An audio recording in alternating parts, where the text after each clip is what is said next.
Sugeng maaf. Selamat pagi Bapak Ibu Saudara sekalian. Selamat datang dalam acara Sarapan Sabda bersama saya Pak Saparman. Sarapan kita pagi hari ini diambil dari Yohanes pasal yang pertama ayat 19. Yohanes pasal yang pertama ayat 19 sampai dengan ayat 23. Begini firman Tuhan, dan inilah kesaksian Yohanes ketika orang Yahudi dari Yerusalem mengutus beberapa imam dan orang-orang Lewi kepadanya untuk menanyakan dia, "Siapakah engkau?" Ia mengaku dan tidak berdusta, katanya, "Aku bukan Mesias." Lalu mereka bertanya kepadanya, "Kalau begitu siapakah engkau?" Elia. Dan ia menjawab, "Bukan." "Engkaukah nabi yang akan datang?" Dan ia menjawab, "Bukan." Maka kata mereka kepadanya, "Siapakah engkau? Sebab kami harus memberi jawab kepada mereka yang mengutus kami. Apakah katamu tentang dirimu sendiri?"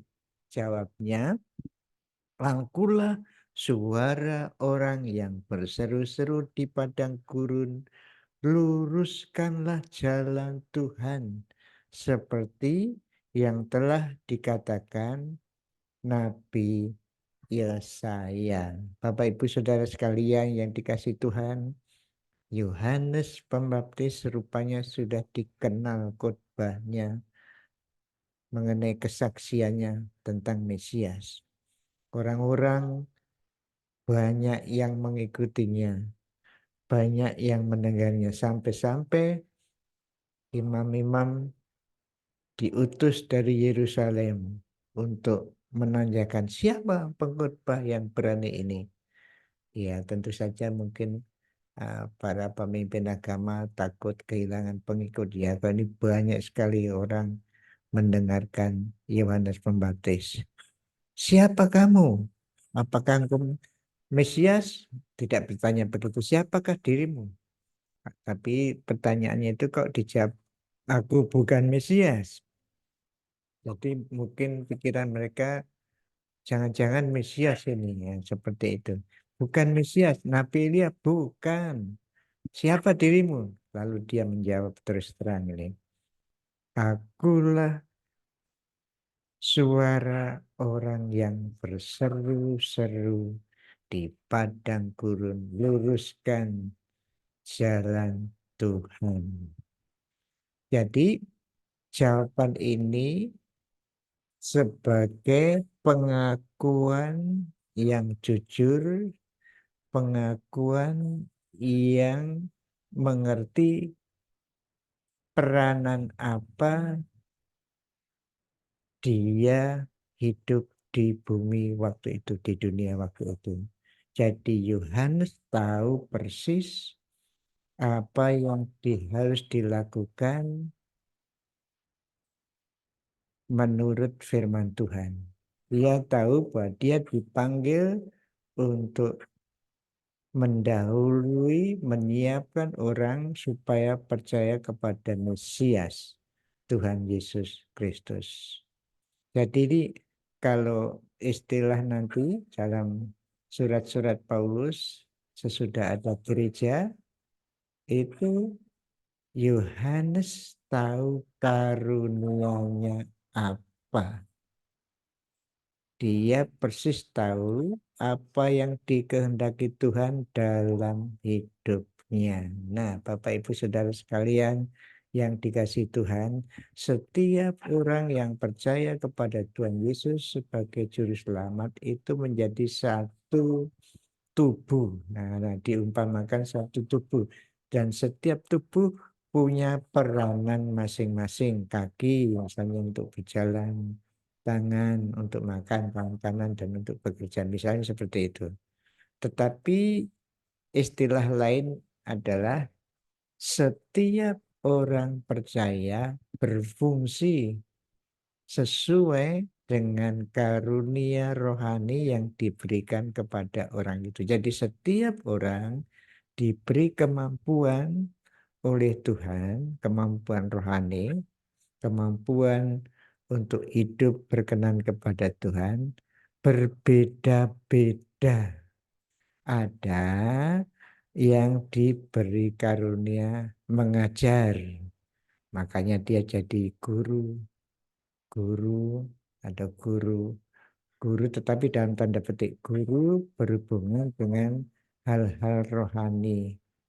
Maksudnya siapapun jadi guru, ya guru mengajar misalnya matematika, ya guru yang menjelaskan guru matematika secara Kristen atau menjelaskan matematika tetapi dihubungkan dengan firman Tuhan. Firman Tuhan tentang matematika seperti itu. Ada yang jadi guru dalam arti guru Alkitab. Maaf seperti saya, tapi saya sudah pensiun ya. Tapi seperti saya merasa diberitahu oleh orang yang lebih bijaksana, lebih rohani dari saya bahwa saya diberi karunia Tuhan untuk menjadi guru. Makanya saya waktu itu memutuskan sekolah lagi, dan sekolah lagi. Dan Tuhan mengizinkan saya jadi dosen. Sampai sekarang saya pensiun, tapi kadang-kadang masih mengajar juga. Ada di antara saudara diberi karunia menjadi hamba Tuhan.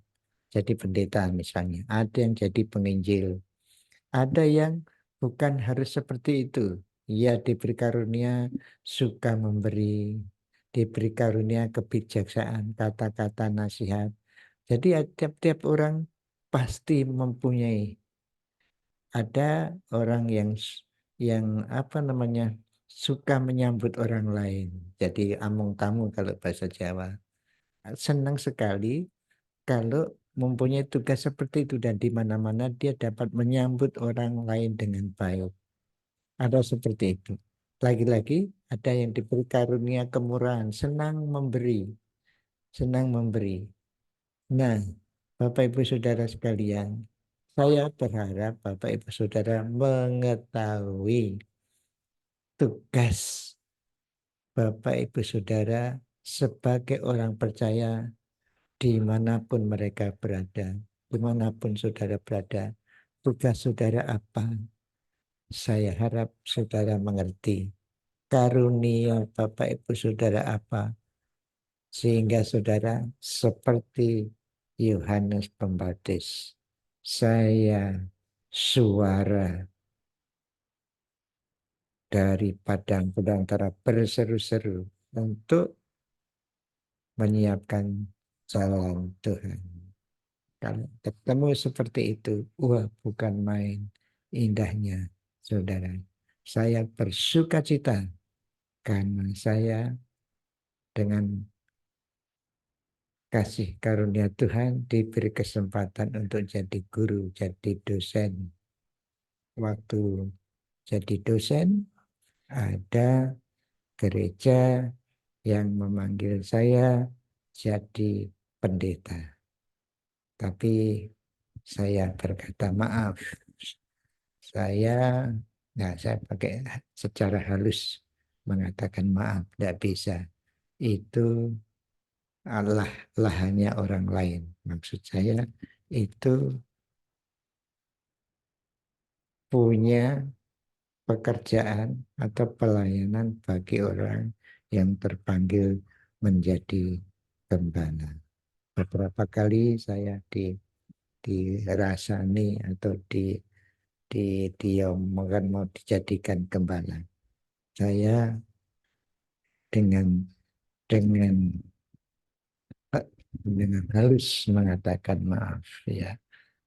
Karena menurut pendapat nasihat orang yang lebih rohani dari saya, sebaiknya saya menjadi guru. Maka saya mengambil keputusan itu dan sampai sekarang.